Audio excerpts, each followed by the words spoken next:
kulanti waxaana wanaagsan daawadayaal kusoo dhawaada dalkaab media. qodobada maanta ugu doorroona waxaa ka mid ah madaxweyne farmaajo xilka ka qaaday gudoomiye ku-xigeenkii maamulkii maaliyadda ee gobolka banaadir mid cusubna magacaabay, ajaanib al-shabaab oo cabasho ah islamarkaana dhisaya koox kale oo cusub, xarunta degmada kaaraan iyo haween badan oo halis ugu jiro khatar amni oo weyn, wararkii ugu dambeeyey ciidamada Kenya iyo dad shacab oo ku dagaalamay gobolka Gedo, al-shabaab oo sheegay inay weerareen gaadiid uu la socday madaxweynaha maamulka Jubbaland.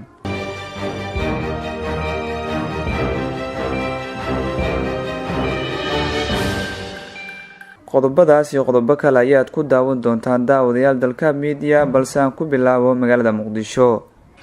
madaxweynaha Soomaaliya Maxamed Cabdullaahi Farmaajo ayaa xilka ka qaaday gudoomiye ku-xigeenka arrimaha maamulkii maaliyadda ee gobolka Banaadir Xuseen Maxamed Nuur isagoona magacaabay mid cusub.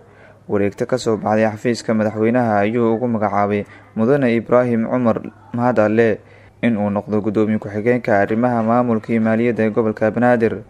qoraal kasoo baxay madaxweynaha ayaa lagu yiri madaxweynaha markii uu ku tixgeliyey waayo aragnimada uu leeyahay xilkan loo magacaabay uu leeyahay howlaha loo magacaabayo ayuu wuxuu soo saaray xeerkan. madaxweyne Farmaajo ayaa u rajeeyay mudane Ibraahim Dheere inuu eebbe u fududeeyo mas-uuliyadda cusub isagoona kula dardaarmay inuu si hufan u guto waajibaadka loo xilsaaray. xeerkan lagu magacaabay gudoomiye ku-xigeenka cusub ee arrimaha maaliyadda ee maamulka gobolka Banaadir ayaa ku dhaqangalaya saxiixa madaxweynaha. dagaalyahanada ajaanibta ah ee ka dhinac dagaalamayaasha al-shabaab ee Soomaaliya ayaa si weyn uga cabanaya habdhaqanka xarakada al-shabaab sida ay sheegeen il military oo arrintan si weyn ugu dhow.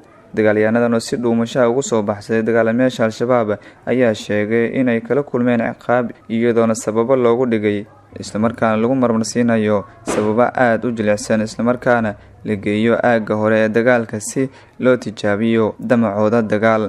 waxay u isticmaalaan dagaalyahanada Kenyaanka ah iyo kuwa kale ajaanibta ah hab wax lagu ciyaaro iyagoona ku qasba qaraxyada ismidaaminta ah dagaalka lugta ah ee aagga hore ama loo dilo sababo la xiriira inay cadowga u jaajuuseen.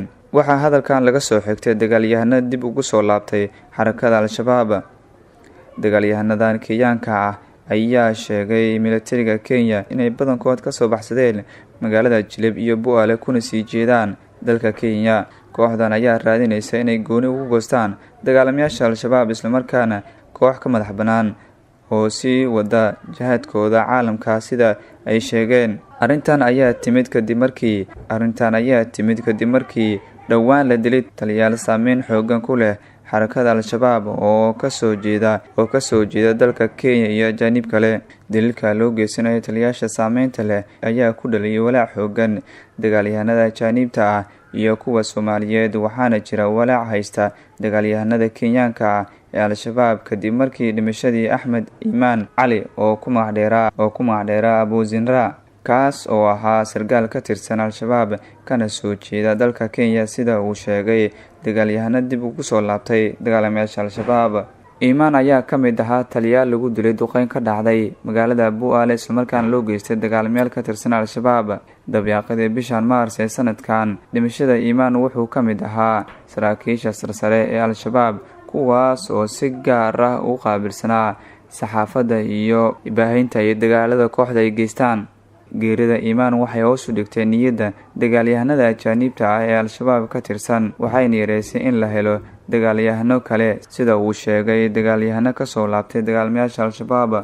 dagaalyahano ka tirsan al-shabaab oo magaciisa qariyay ayaa sheegay in dagaalyahano badan oo Kenyaana inay gaarayaan qoysaskooda si dib loogu celiyo dalka Kenya. sanadihii u dambeeyay al-shabaab waxay fursad muhiim u arkayeen inay weeraraan xarumaha degmooyinka dowladda hoose ee Xamar, waxaana halkaasi ku dad badan oo Masar ah iyo shaqaalaha dowladda ee gobolka Banaadir. iyadoona ay khatartaasi jirto maamulada degmooyinka, hay-adaha ammaanka iyo maamulka gobolka Banaadir kama muuqato foojignaan amni iyo u diyaargarowga khatarta kooxdan caadeysatay laynta dadka shacabka. goobaha halista ugu jira weerarada al-shabaab aan diyaargarowga ka muuqan waxaa ka mid ah xarunta degmada Kaaraan ee gobolka Banaadir taas oo 90% dayacan. xarunta degmada waxay ku taalaa laamiga isgoyska degmada Kaaraan halka loo yaqaan isgoyska Jeero Wacbuudhan. ma jirto wax difaaca oo ay leedahay degmada haba yaraatee, waxaana gaarigay ka leexda laamigu tagi karaa derbiga degmada oo dhammaad ah. Sidoo kale degmada ma lahan ciidamo ilaaliya oo bannaanka fadhiya. Waxyaabaha kale oo aan ku aragnay halkaasi waxaa ka mid ah gudaha degmada waxaa maalintii taga dad aan ka yareen 150 ama 200 oo qof oo u badan haweenka nadaafadda ka shaqeeya. Al-shabaab ayaa mid ka mid ah 3 qarax ee ugu dambeeyay waxay ku weerareen xarunta degmada Warta Nabadda ee gobolka Banaadir oo ay ku dhinteen ku dhawaad 10 qof halka tirainta ka badan ay ku dhaawacmeen. Wararka ka imaanaya degmada Ceelwaaq ee gobolka Gedo ayaa sheegaya in ciidamada Kenya iyo dad shacab ay ku dagaalameen bartamaha degmada Ceelwaaq sida saraakiil ka tirsan ciidamada militariga Soomaaliya oo ku sugan degmada Ceelwaaq ay xaqiijiyeen. Israasaaseen ka dhacday gudaha degmada Ceelwaaq ayaa la sheegay inay ka dambeysay kadib markii shacabka degmada ay ka hor yimaadeen qorshe ciidamada Kenya ay damacsanayeen oo ah in qalab dhismo la dhaxmarsiiyo degmada. Qalabkaasi dhismaha ayaa ah mid ciidamada ay doonayeen in ay ku jeexaan qaab la doonayo in lagu ballaariyo dhismaha derbiga Kenya ay doonayso inay ka dhisto dhanka xuduudda Soomaaliya. Korneyl Aadan Xirsi oo ka mid ah saraakiisha ku sugan degmada Ceelwaaq ayaa sheegay in ciidamada Kenya ay rasaas ku fureen shacabka is-hor istaag ku sameeyay. Wuxuuna sidoo kale sheegay in rasaasta ciidamada Kenya ay rideen aysan geysan wax khasaare ah, isagoon aaminay shacabka ka hor yimid qorshaha ciidamada Kenya. Waxay ciidamada Kenya doonayeen inay qalab dhismo dhex dhigaan degmada iyagoo doonaya in derbi cusub ay dhisaan. Waxay doonayeen inay ka leexdaan xuduudii gumeystaha iclaamiyay, ayuu yiri Korneyl Aadan Xirsi. Kenya ayaa doonayso inay dhisto derbi weyn oo dhanka xuduudda ah, waxaana marar badan arrintaasi ka hadlay mas'uuliyiinta dowladda iyadoo aysan joojin Kenya dhismaha derbiga dhanka xuduudda ah. Ururka Al-shabaab ayaa sheegay inay weerar ku qaadeen gaadiid uu la socday madaxweynaha maamulka Jubbaland Axmed Maxamed Islaam oo booqasho ku tagay saldhigyo ciidamada Jubbaland ay ku leeyihiin duleedka magaalada Kismaayo. Al-shabaab waxay sheegeen in dagaalku ka dhacay inta u dhaxaysa deegaanka Baar iyo deegaanka Bulguduud, waxayna sheegeen inay xubno ururka Al-shabaab ay weerarkaasi ku qaadeen kolonyada gaadiidka ee uu la socday madaxweynaha Jubbaland. Balse warar soo baxay ayaa sheegaya in dagaalku ka dhacay duleedka magaalada Kismaayo, mana jiro wax war oo ka soo baxay dhanka madaxtooyada Jubbaland oo ku aadan warkan ka soo baxay dagaalamayaasha Al-shabaab. Axmed Madoobe ayaa gaaray saldhigyo ciidamada Jubbaland ay ku leeyihiin duleedka Kismaayo isagoona sheegay in ay diyaar u noqdaan weeraro la qorsheynayo in lagu qaado Al-shabaab. Madaxweynaha Jubbaland ayaa iclaamiyay dagaal ka dhan ah ururka Al-shabaab. Saraakiisha ciidamada xoogga dalka iyo kuwa Jubbaland ee ku sugan deegaanada ka tirsan gobolka Jubbada Hoose ayuu la kulmay madaxweynaha, wuxuuna xalay ku hooyday deegaanka Baarsanguuni ee ka tirsan gobolka Jubbada Hoose.